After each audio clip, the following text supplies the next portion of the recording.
அனைவருக்கும் வணக்கம். நம்ம சேனலில் Nifty, bank Nifty, fin Nifty, mid cap போன்றவைகளுக்கான சப்போர்ட் அண்ட் ரெசிஸ்டன்ஸும் இன்ட்ராடேல மார்க்கெட் எப்படிலாம் ட்ரேட் ஆகிறதுக்கான வாய்ப்புகள் இருக்குது அப்படிங்கிறதையும் நம்ம வீடியோவை பதிவிட்டுக்கிட்டு இருக்கோம். நம்ம பதிவிடக்கூடிய தகவல்கள் நிறைய புதிய பிகினர்ஸ்க்கும் ஏற்கனவே ஷேர் மார்க்கெட்டில் ட்ரேட் பண்ணிகிட்டு இருக்கக்கூடிய நண்பர்களுக்கும் ரொம்ப உதவிகரமாக இருந்துகிட்ருக்கு. நம்ம நேற்றைய தினம் என்ன தகவல் சொல்லியிருந்தோம், இன்றைக்கி மார்க்கெட் எப்படி ட்ரேட் ஆனிச்சு, நாளை தினம் எப்படி ட்ரேட் ஆகிறதுக்கான வாய்ப்புகள் இருக்குது அப்படிங்கிறதெல்லாம் இந்த வீடியோ மூலிமா பார்த்து தெரிஞ்சுக்கலாம் வாங்க. குளோபல் மார்க்கெட்டு கொஞ்சம் வீக்காக இருந்ததுனால மார்க்கெட் இன்றைக்கி கேப் டவுனில் ஓப்பன் ஆச்சு. அந்த கேப் டவுனில் ஓப்பன் ஆகிட்டு அங்கேருந்து கொஞ்சம் கொஞ்சமாக ரெக்கவரி ஆகிட்டு தான் மேலே மார்க்கெட் வந்துக்கிட்டு இருக்குது. சரிங்களா, இப்படியே வந்துச்சு அப்படின்னா இந்த கேப்பை ஃபில் பண்ணிவிட்டு மேலே வரதான் மார்க்கெட் முயற்சி பண்ணோம். எப்போல்லாம் மார்க்கெட் கீழே கிடைக்குதோ, ஏன்னா மார்க்கெட் 25,000க்கு கீழே போனால் தான் இனிமேல் ஒரு செல்லிங் ப்ரெஷர் இருக்கும். மார்க்கெட் நம்ம 25,076ன்னு ஒரு தேர்ட் சப்போர்ட் சொல்லியிருக்கோம் பார்த்தீங்களா, எக்ஸாக்டாக அந்த ரேஞ்சில் தான் மார்க்கெட் சப்போர்ட் எடுத்துக்கிட்டு இருக்கு பாருங்கள். ஓகே, நாளைக்கான ஃபஸ்ட்டு சப்போர்ட் எதுவாக இருக்கும் அப்படின்னா இன்றைக்கி டே லோ தான் நாளைக்கான ஃபஸ்ட்டு சப்போர்ட்டாக இருக்கும் நண்பர்களே.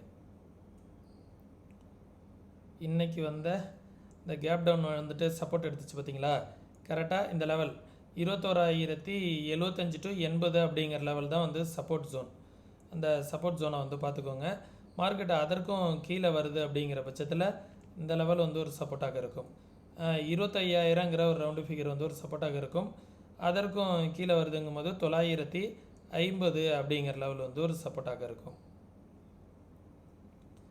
ஓகே, 965 to 50 அப்படிங்கிறது ஒரு சப்போர்ட்டாக இருக்கும். ரெசிஸ்டன்ஸ் பார்த்தீங்க அப்படின்னா இந்த லெவல் ஒரு ரெசிஸ்டன்ஸாக இருக்கும். 25,200 அப்படிங்கிற லெவல் ஒரு ரெசிஸ்டன்ஸாக இருக்கும். ஒன்ஸ் அந்த லெவலுக்கு மேலே வருது அப்படிங்கிற பட்சத்தில் 25,300 அப்படிங்கிற லெவல் ஒரு ரெசிஸ்டன்ஸாக இருக்கும். அதற்கும் மேலே வருது அப்படிங்கிற பட்சத்தில் 25,330 அப்படிங்கிற லெவல் ஒரு ரெசிஸ்டன்ஸாக இருக்கும். சரிங்களா, இதுதான் நெஃப்டிக்கான லெவல்ஸு.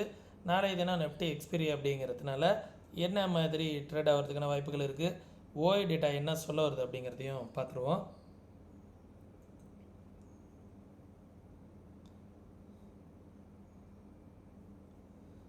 நெஃப்டியோட ஓஐ டேட்டா பார்த்திங்கன்னா இன்றைக்கி முடிஞ்சிருக்குது 25,200. 25,200ல் சப்போர்ட்டும் பில்ட் ஆகிருக்கு, ரெசிஸ்டன்ஸும் பில்ட் ஆகிருக்கு. 25,300 ஓவரால் கொஞ்சம் ரெசிஸ்டன்ஸாக இருக்குது. 25,000ங்கிறது ஓவராலாக சப்போர்ட்டாக இருக்குது. சரிங்களா, எவ்ரி 100 பாயிண்ட் ரெசிஸ்டன்ஸாக ஆக்ட் ஆகும். 25,200ல் மார்க்கெட் இருக்குது. 25,300 அதற்கு மேலே வந்துச்சு அப்படின்னா 25,400 அப்படிங்கிற ரேஞ்செலாம் சப்போர்ட் அண்ட் ரெசிஸ்டன்ஸாக மார்க்கெட்டுக்கு ஆக்ட் ஆகும். சரிங்களா, இந்த லெவல்ஸை பார்த்துக்கோங்க. பேங்க் நிஃப்டியோட லெவல்ஸ் என்ன அப்படிங்கிறத பார்த்துருவோம். பேங்க் நிஃப்டி இன்றைக்கி எக்ஸ்பிரி அப்படிங்கிறதுனால ஸ்ட்ராங் கன்சல்டேஷன் தான். எங்கே கேப் டவுனில் ஓப்பன் ஆச்சோ அதே லெவல்லே தான் மார்க்கெட் நின்றுக்கிட்டு இருக்குது. 21,300 அப்படிங்கிற லெவல் ஒரு சப்போர்ட்டு. ஒன்ஸ் அந்த லெவலுக்கு கீழே வந்துச்சு அப்படின்னா 51,300 அப்படிங்கிற லெவல் ஒரு சப்போர்ட்டு. ஒன்ஸ் அந்த லெவலுக்கு கீழே வந்துச்சு அப்படின்னா 51,050 அப்படிங்கிற லெவல் ஒரு சப்போர்ட்டு. அதற்கும் கீழே வருது அப்படிங்கிற பட்சத்தில் 50,800 அப்படிங்கிற லெவல் ஒரு சப்போர்ட்டாக இருக்கும். ரெசிஸ்டன்ஸ் பார்த்தீங்க அப்படின்னா நம்ம சொன்ன லெவல் ஃபஸ்ட்டு ரெசிஸ்டன்ஸ் இந்த ப்ரீவியஸ் ஸ்விங்கு, இன்றைக்கி டே ஹை நாளைக்கான ஒரு ஃபஸ்ட்டு ரெசிஸ்டன்ஸாக இருக்கும். 51,462 அப்படிங்கிறது ஒரு ரெசிஸ்டன்ஸு. அதற்கும் மேலே வருது அப்படிங்கிற பட்சத்தில் 51,750 அப்படிங்கிற லெவல் ஒரு ரெசிஸ்டன்ஸு. அதற்கும் மேலே வருது அப்படிங்கிற பட்சத்தில் 52,000 அப்படிங்கிற லெவல் வரைக்கும் போகிறதுக்கான பாசிபிலிட்டிஸ் இருக்கும் பேங்க் நிஃப்டியை பொறுத்த வரைக்கும். சரிங்களா, இந்த ஷார்ட் கவரிங் வந்துச்சு பார்த்தீங்களா, இந்த லெவல் அகைன் மேலே போகிறதுக்கான பாசிபிலிட்டிஸ் இருக்கும். ஏன்னா மார்க்கெட் இந்த இடத்துல ஒரு ஷார்ட் கவரிங் பில்டப் ஆனிச்சுல, இந்த இடத்துல என்ன ஆயிருக்குன்னா இன்றைக்கி எக்ஸ்பிரி அப்படிங்கிறதுனால மார்க்கெட் இந்த ரேஞ்சிலே ஓஐ டேட்டா பில்ட் ஆகிட்டு மார்க்கெட் இந்த இடத்துலேயே முடிஞ்சிருக்கு. ஆனால் பார்த்தீங்க அப்படின்னா மார்க்கெட் அகைன் மேலே வருவதற்கான வாய்ப்புகள் கொஞ்சம் அதிகமாக தான் இருக்குது அப்படிங்கிறது தான் காமிக்கிது. சரிங்களா, ஏன்னா கேப் டவுனில் ஓப்பன் ஆன மார்க்கெட் கீழே போகலை, மேலே வரதான் முயற்சி செஞ்சுருக்கு அப்படிங்கிறதே தெரிஞ்சுக்கணும்.